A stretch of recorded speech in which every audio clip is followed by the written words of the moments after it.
Hello students, good morning. आज हम पढ़ेंगे chapter motions of the earth, यानी कि अर्थ के कौन कौन से मोशन होते हैं। ठीक है, और यहां से ना एक दो क्वेश्चन आ जाता है ज्योग्राफी में। ठीक है, तो यहां ध्यान से समझो इसे। देखो, ग्लोब को कभी देखा है तुमने? ग्लोब, ठीक है, ग्लोब देना मुझे, ग्लोब को देखते हैं और यहां से हम पता लगाते हैं। यहां अगर इसको भी देखें ग्लोब को, तो ग्लोब कभी भी ऐसे सीधा नहीं है, सीधा नहीं है, ये टेढ़ा है। यहां तुम्हें साफ साफ नजर आ रहा है कि धरती जो है वो सीधी नहीं है, ऐसे झुकी हुई है। ठीक है, अगर सीधा होता तो यहां से और यहां आता है, तो धरती झुकी हुई है। धरती यहां से यहां होता तो ये 90 डिग्री होता, लेकिन 90 डिग्री नहीं है। धरती ऐसे झुकी हुई है, जैसे कि तुमने ग्लोब को देखा, ग्लोब भी कभी सीधा नहीं होता। तो टेढ़ा होने की वजह से ग्लोब कितना झुका हुआ है? 23.5 डिग्री। तो ऐसे ही हमारी धरती जो है, अगर ये 90 डिग्री में से अगर क्वेश्चन आए कि हमारी अर्थ कितने डिग्री बेंड है, तो हमारा आंसर हो जाएगा सीधा सीधा 23.5 डिग्री। अब 90 में से अगर मैं 23.5 डिग्री को माइनस कर देता हूं, तो मेरा आंसर आएगा 66.5 डिग्री। तो ये दो क्वेश्चन अलग अलग होते हैं कि हमारी अर्थ कितने डिग्री बेंड है, तो उसका आंसर 23.5 है। हमारी अर्थ अपने एक्सिस पर, अर्थ का एक्सिस ये है, ये एक्सिस है, ये हमारी अर्थ अपने एक्सिस पर कितने डिग्री का एंगल बना रही है, तो 90 माइनस 23.5 इक्वल टू 66.5। तो यहां से हमारे चैप्टर की शुरुआत हो जाती है। तो ये दो क्वेश्चन तो छोड़ने ही नहीं है बिल्कुल भी। अब हम आगे आते हैं। देखो, हमारी पृथ्वी जो है सूरज के चारों ओर घूमती है, पता ही है तुम्हें। हमारी अर्थ जो है रेवोल्यूशन करती है किसके चारों ओर? सूरज के चारों ओर। तो अब हम देखें, बात करते हैं 21 जून की। ये हमारी इक्वेटर होती है, ये बीच वाली लाइन, ये बीच वाली लाइन हमारी इक्वेटर है। ये वाली लाइन इक्वेटर के ऊपर पूरा नॉर्थ है, यानी कि नॉर्दर्न हेमिस्फीयर, और इक्वेटर के नीचे साउथ है, यानी कि सदर्न हेमिस्फीयर। इक्वेटर के ऊपर नॉर्थ है, नॉर्दर्न हेमिस्फीयर, इक्वेटर के नीचे साउथ है, यानी कि सदर्न हेमिस्फीयर। आधा गोला है ना, ये आधे गोले को हम क्या बोलते हैं? हेमिस्फीयर। ये भी आधा गोला है ना, यहां से इक्वेटर से नीचे, तो आधे गोले को क्या बोलेंगे? हेमिस्फीयर। हेमिस्फीयर आधे गोले को ही बोला जाता है ना। तो ये नॉर्दर्न हेमिस्फीयर है, ये सदर्न हेमिस्फीयर है। अब यहां से समझ सकते हैं हम, नॉर्दर्न हेमिस्फीयर में है कर्क रेखा 23.5 डिग्री पे। नॉर्दर्न हेमिस्फीयर में जो 23.5 डिग्री पे लाइन जा रही है, वो लाइन है कौन सी? Cancer, tropic of cancer. Equator के नॉर्थ में ना, तो 23.5 डिग्री नॉर्थ है ये, और ये 23.5 डिग्री साउथ है। तो कर्क रेखा तुमने भी पहले पढ़ रखा है कि भारत के 8 राज्यों से होकर गुजरती है, ये 8 स्टेट्स से होकर गुजरती है कर्क रेखा हमारी। तो 8 राज्य है, देख लेते हैं कौन कौन से। कर्क रेखा भारत के किन 8 राज्यों से हो? सबसे पहले कर्क रेखा ने टच किया गुजरात को, फिर राजस्थान के नीचे वाले पार्ट को टच किया, फिर एमपी को टच किया, एमपी से टूटकर बना छत्तीसगढ़। एमपी को सबसे ज्यादा टच करती है कर्क रेखा, याद रखना, ये क्वेश्चन भी आता है कई बार। फिर एमपी से टूटकर बना छत्तीसगढ़, फिर बिहार से नीचे है झारखंड, उसके बाद आ गया वेस्ट बंगाल। तो 6 राज्य तो ये हो गए, और इधर हो गया त्रिपुरा और मिजोरम। तो ये 8 राज्यों के बीचों बीच से होकर गुजरती है हमारी कर्क रेखा, ट्रॉपिक ऑफ कैंसर। तो ट्रॉपिक ऑफ कैंसर यानी कि इंडिया के बिल्कुल बीचों बीच से होकर जाती है, और ट्रॉपिक ऑफ कैप्रिकॉर्न ऑस्ट्रेलिया के बिल्कुल बीचों बीच से होकर जाती है, ऑस्ट्रेलिया। इसका मतलब सूरज की जहां सीधी किरणें पड़ रही हैं, वहां तो गर्मी होगी। तो भारत में गर्मी जून में सबसे ज्यादा होती है। जहां इक्वेटर की सीधी किरणें पड़ेंगी वहां होगी गर्मी, और जहां सूरज की तिरछी किरणें पड़ेंगी वहां होगी ठंड, वहां विंटर्स होंगे। तो 21 जून को जब भारत में सूरज की सीधी किरणें पड़ती हैं, भारत कौन से हेमिस्फीयर में है? नॉर्दर्न हेमिस्फीयर में। अभी बताया मैंने, नॉर्दर्न हेमिस्फीयर में 21 जून की अगर बात करें तो 21 जून को नॉर्दर्न हेमिस्फीयर में सूरज की सीधी किरणें पड़ेंगी तो दिन हो जाएगा बड़ा। दिन कभी छोटा हो ही नहीं सकता जहां सूरज की सीधी किरणें पड़ रही हो, तो दिन हो जाएगा बड़ा। इसका मतलब नॉर्दर्न हेमिस्फीयर में हो जाएगा 14 घंटे का दिन और केवल 10 घंटे की रात। वही ऑस्ट्रेलिया में तो इस टाइम पर सीधी पड़ रही है ना, ऑस्ट्रेलिया में तो तिरछी पड़ रही है ना इस टाइम पे। तो सदर्न हेमिस्फीयर में इस टाइम पे हो जाएगा केवल 10 घंटे का दिन और 14 घंटे की रात, क्योंकि ऑस्ट्रेलिया में तो ठंड का सामना करना पड़ रहा है जून में। जहां जून में भारत में गर्मी हो रही है, ऑस्ट्रेलिया में ठंड हो रही है। ठीक है, तो अगर क्वेश्चन आए ये भारत में समर है या विंटर है, सभी बता सकते हैं ये समर है।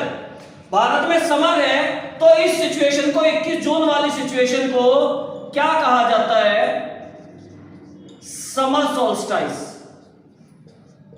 ठीक है, इंग्लिश में कहा जाता है। और नॉर्दर्न हेमिस्फीयर में पड़ रही है या सदर्न हेमिस्फीयर में, उत्तर में पड़ रही है दक्षिण में, उत्तर में, नॉर्दर्न हेमिस्फीयर में, तो इसको हम हिंदी में बोलते हैं उत्तरी अयनांत। जब उत्तर में पड़ेगी तो उत्तरी अयनांत और जब दक्षिण में पड़ेगी तो दक्षिणी अयनांत। हिंदी में इसको यह बोला जाएगा और इंग्लिश में इसको यह बोला जाएगा 21 जून वाली सिचुएशन को। तो क्वेश्चन है कि 21 जून को, देखो यहां कई क्वेश्चन बनते हैं। पहला क्वेश्चन बना नॉर्दर्न हेमिस्फीयर में कब 14 घंटे का दिन होता है, तो आंसर होगा 21 जून। क्वेश्चन आएगा सदर्न हेमिस्फीयर में कब 10 घंटे का दिन होता है, तो आंसर होगा 21 जून। क्वेश्चन आएगा नॉर्दर्न हेमिस्फीयर में कब 14 घंटे का दिन और 10 घंटे की रात होती है, तो आंसर होगा 21 जून। क्वेश्चन आएगा समर सोल्स्टाइस कब होता है, तो आंसर होगा 21 जून। क्वेश्चन आएगा उत्तरी अयनांत कब होता है, तो आंसर होगा 21 जून। क्वेश्चन आएगा कब सूरज की किरणें मकर रेखा पर तिरछी पड़ती हैं। मकर रेखा यानी कि मकर रेखा यहां से देख सकते हो ट्रॉपिक ऑफ कैप्रिकॉर्न पे कब तिरछी पड़ती है, तो आंसर होगा 21 जून। क्वेश्चन आएगा कि सूरज की किरणें कब कर्क रेखा पर सीधी पड़ती है, तो उसका आंसर भी होगा 21 जून। 21 जून के क्या क्या आंसर होंगे वो समझ में आ गई बात या नहीं आ गई, ये बिल्कुल क्लियर है हमारा। अब 6 महीने के बाद, क्योंकि पृथ्वी सूरज के चारों ओर घूम रही है, तो 6 महीने के बाद जो कंडीशन आ जाएगी 22 दिसंबर 22 दिसंबर आ गया। 22 दिसंबर को अब तुम यहां देख रहे हो इसका एकदम उल्टा हो गया। जहां सीधी पड़ रही थी वहां तिरछी पड़नी शुरू हो गई और जहां तिरछी पड़ रही थी वहां सीधी पड़नी शुरू हो गई। तो सूरज की किरणें सीधी कहां पड़ रही हैं, मकर रेखा पर, और सूरज की किरणें तिरछी कहां पड़ रही हैं, कर्क रेखा पर। कर्क रेखा पर तिरछी पड़ने का मतलब है कि ट्रॉपिक ऑफ कैंसर पे ठंड है। ट्रॉपिक ऑफ कैंसर पे तिरछी पड़ रही है, इसका मतलब ट्रॉपिक ऑफ कैंसर पे ठंड है। जहां सीधी पड़ रही है वहां गर्मी है, जहां तिरछी पड़ रही है वहां ठंड है। तो कर्क रेखा मैंने अभी भी बताया भारत के किन 8 राज्यों से होकर गुजरती है, यानी कि भारत में ठंड, ऑस्ट्रेलिया में गर्मी। इसीलिए क्वेश्चन आता है कब क्रिसमस, ऑस्ट्रेलिया में क्रिसमस कब मनाया जाता है, तो आंसर होता है गर्मियों में, क्योंकि जब भारत में ठंड है तो ऑस्ट्रेलिया में गर्मी है। जब भारत में ठंड है, भारत में ठंड क्यों है, क्योंकि सूरज की किरणें तिरछी पड़ रही है। ठीक है, और ऑस्ट्रेलिया में गर्मी क्यों है, क्योंकि सूरज की किरणें सीधी पड़ रही है। अब 22 दिसंबर को एकदम इसका उल्टा हो गया। 22 दिसंबर को जो कहा गया नॉर्दर्न हेमिस्फीयर में खुद ही देख के बता दो तिरछी पड़ रही है ना। जब तिरछी पड़ेगी तो रात क्या होगी, बड़ी होगी, दिन छोटा होगा, तो 10 घंटे का केवल दिन होगा और 14 घंटे की रात होगी। यही सदर्न हेमिस्फीयर में यहां तुम देख के बता रहे हो सीधी पड़ रही है, तो सीधी पड़ रही है तो 14 घंटे का दिन होगा और केवल 10 घंटे की रात। अब ये विंटर वाली सिचुएशन है ना, भारत में अभी क्या है, विंटर या समर। विंटर है तो सीधा सीधा आंसर लगा देना कि इस सिचुएशन को विंटर सोल्स्टाइस बोलते हैं। इस सिचुएशन को हम विंटर सोल्स्टाइस बोलते हैं। विंटर सोल्स्टाइस, इसको हमने क्या बोला था, उत्तरी अयनांत। अब दक्षिण में सीधी पड़ रही है, उत्तर में, दक्षिण में, तो इस सिचुएशन को हम तो विंटर सोल्स्टाइस समझ गए तुम, ये समझ गए हो पूरा 22 दिसंबर की क्या सिचुएशन होती है, 21 जून की क्या सिचुएशन होती है। अब यहां से क्वेश्चन क्या क्या बन सकते हैं 22 दिसंबर से, क्वेश्चन बन सकते हैं कब ट्रॉपिक ऑफ कैंसर पर सूरज की तिरछी किरणें पड़ती हैं, तो आंसर होगा 22 दिसंबर। क्वेश्चन आएगा कब ट्रॉपिक ऑफ कैप्रिकॉर्न पर सूरज की सीधी किरणें पड़ती है, तो भी आंसर होगा 22 दिसंबर। क्वेश्चन आएगा कब नॉर्दर्न हेमिस्फीयर में 10 घंटे का दिन होता है, तो आंसर होगा 22 दिसंबर। क्वेश्चन आएगा कब नॉर्दर्न हेमिस्फीयर में 14 घंटे, कब सदर्न हेमिस्फीयर में 14 घंटे का दिन होता है, तो आंसर होगा यही। क्वेश्चन आएगा विंटर सोल्स्टिस कब होता है, तो आंसर होगा 22 दिसंबर। तो ये सारी चीजें समझ गए हो तुम, ठीक है, बहुत ही अच्छे से समझ लिया तुमने इन चीजों को। अब हम आगे की बात करते हैं। जब धरती सूरज के चारों ओर घूम रही है, वैसे तो इक्वेटर ऐसी सिचुएशन है जहां सारा साल सूरज की सीधी किरणें पड़ती रहती है, लेकिन 2 दिन ऐसे हैं जब सूरज की बिल्कुल सीधी किरणें इक्वेटर पर पड़ती हैं। एक दिन ऐसा है जब बिल्कुल ट्रॉपिक ऑफ कैंसर पर पड़ेगी, एक दिन ऐसा है बिल्कुल ट्रॉपिक ऑफ कैप्रिकॉर्न पर पड़ेगी, और 2 दिन साल में ऐसे हैं जब इक्वेटर पर सीधी किरणें पड़ेंगी। इक्वेटर से ही अब हमने समझा है क्या, देखो इक्वेटर को ही हम क्या बोलते हैं, ये इक्विनॉक्स, इक्वल, इक्वेटर से यहां शब्द निकाल लो इक्वी, और आगे नाम जोड़ दो नॉक्स। इक्वेटर को हम विषुवत रेखा भी कहते हैं। कौन सी रेखा कहते हैं, विषुवत। तो हिंदी में इससे निकाल लो विषु और आगे जोड़ दो विषुव। तो क्वेश्चन आएगा विषुव कब होता है या इक्विनॉक्स कब होता है, तो आंसर होगा 21 मार्च को 23 सितंबर को। ये 2 दिन ऐसे होते हैं जब 12 घंटे का दिन और 12 घंटे की रात, नॉर्दर्न हेमिस्फीयर में भी सदर्न हेमिस्फीयर में भी, नॉर्दर्न हेमिस्फीयर में भी 12 घंटे का दिन और सदर्न हेमिस्फीयर में भी 12 घंटे का दिन। और ऐसा तभी पॉसिबल है जब इक्वेटर पर सूरज की किरणें जाके टकराए। ऐसा तभी पॉसिबल है जब इक्वेटर पर बिल्कुल सीधी पड़े। तो ये 2 दिन होते हैं इक्विनॉक्स, जिसमें 21 मार्च को हम वसंत ऋतु होती है ना, तो वसंत विषुव कहते हैं, क्योंकि गर्मी आने के 6 से 8 हफ्ते पहले पेड़ पौधे अपनी पत्तियां गिरा देते हैं, वसंत आ रही होती है, तो वसंत विषुव कहेंगे उसे। 21 मार्च को वर्नल इक्विनॉक्स का दिन होता है और 23 सितंबर को ऑटमनल इक्विनॉक्स का दिन होता है, शरद इसका, ठीक है। तो ये चीजें ध्यान में रखना, कौन से 2 दिन विषुव होते हैं। अब आ गया जब धरती सूरज के चारों ओर घूम रही है, तो बिल्कुल गोल तो नहीं घूम रही, अंडाकार शेप में घूम रही है। जब ऐसी शेप में घूम रही है तो एक दिन ऐसा होता है जब पृथ्वी और सूरज के बीच की दूरी सबसे ज्यादा होती है। वैसे पृथ्वी और सूरज के बीच की दूरी कितनी है, 14.98 करोड़ किलोमीटर। दोबारा से ये क्वेश्चन आता है कई बार, पृथ्वी और सूरज के बीच की दूरी है 14.98 करोड़ किलोमीटर। लेकिन एक दिन ऐसा होता है 3 जनवरी को, जब पृथ्वी और सूरज के बीच की दूरी सबसे कम होती है। उस सिचुएशन को हम पेरिहेलियन कहते हैं, यानी कि उपसोर कहते हैं, जिसमें 14.7 करोड़ किलोमीटर दूरी हो जाती है, यानी कि कम हो जाती है। एक दिन ऐसा आता है 4 जुलाई, जब पृथ्वी और सूरज के बीच की दूरी सबसे ज्यादा हो जाती है 15.2 करोड़ किलोमीटर। क्योंकि अंडाकार शेप में जब घूमेगी तो ऐसा तो पॉसिबल होगा ही होगा, ये तो होना ही है।